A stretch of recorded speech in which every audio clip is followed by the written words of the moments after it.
जय श्री गणेशा। अध्याय 1। कुरुक्षेत्र के युद्ध स्थल में सैन्य निरीक्षण। श्लोक 1। धृतराष्ट्र उवाच। धर्मक्षेत्रे कुरुक्षेत्रे संवेतायुयुत्सवः मामकाः पांडवाश्चैव किम कुर्वत संजय 1। भावार्थ। धृतराष्ट्र ने कहा, हे संजय, धर्मभूमि कुरुक्षेत्र में युद्ध की इच्छा से एकत्र हुए मेरे तथा पांडु के पुत्रों ने क्या किया। तात्पर्य।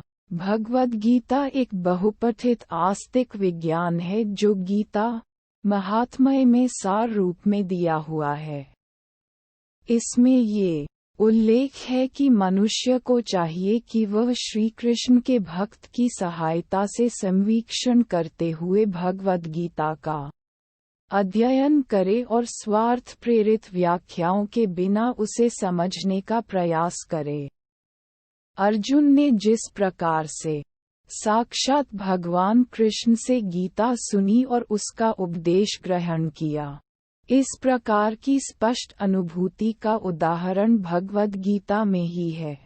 यदि उसी गुरु परंपरा से निजी स्वार्थ से प्रेरित हुए बिना किसी को भगवद गीता समझने का सौभाग्य प्राप्त हो तो वह समस्त वैदिक ज्ञान तथा विश्व के समस्त शास्त्रों के अध्ययन को पीछे छोड़ देता है।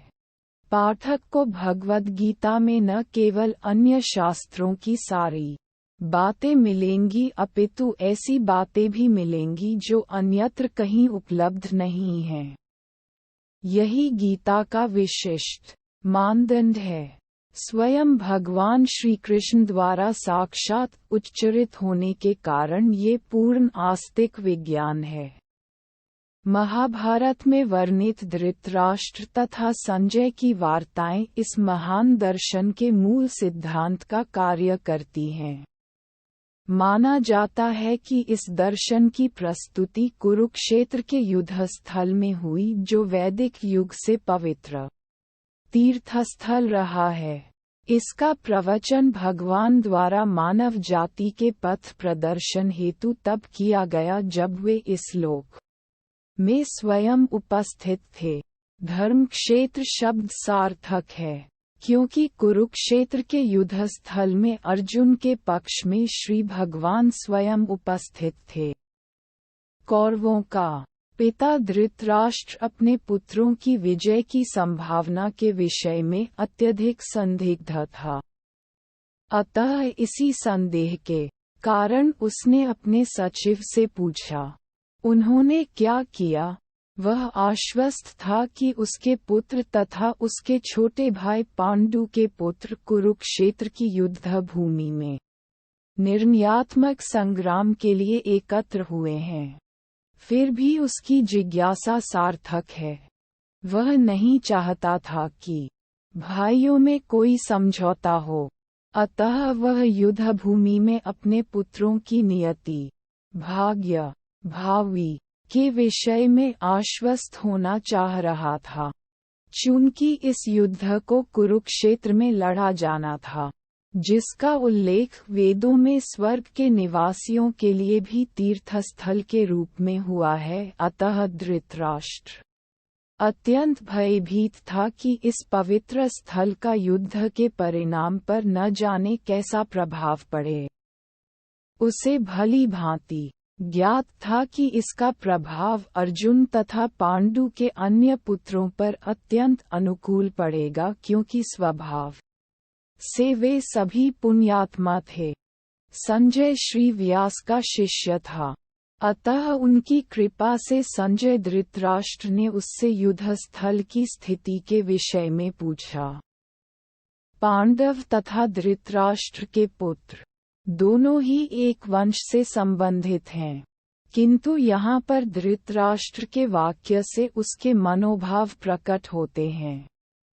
उसने जानबूझकर अपने पुत्रों पर, धृतराष्ट्र के वाक्य से उसके मनोभाव प्रकट होते हैं।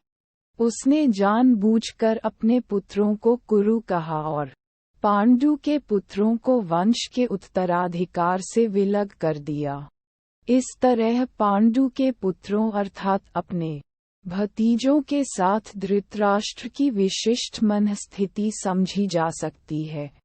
जिस प्रकार धान के खेत से अवांछित पौधों को उखाड़ दिया जाता है, उसी प्रकार इस कथा के आरंभ से ही ऐसी आशा की जाती है कि जहाँ धर्म के पिता श्री कृष्ण उपस्थित हों, वहाँ कुरुक्षेत्र रूपी खेत में दुर्योधन आदि धृतराष्ट्र के पुत्र रूपी अवांछित पौधों को समूल नष्ट करके युधिष्ठिर आदि नितांत धार्मिक पुरुषों की स्थापना की जाएगी।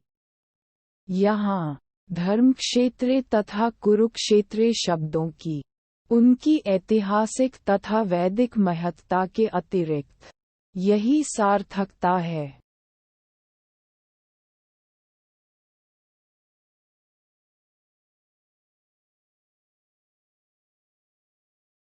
ऐसे ही भगवत गीता के अनमोल और अतुलनीय ज्ञान के लिए हमारे इस चैनल को सब्सक्राइब करें और बेल आइकॉन पर भी क्लिक करें।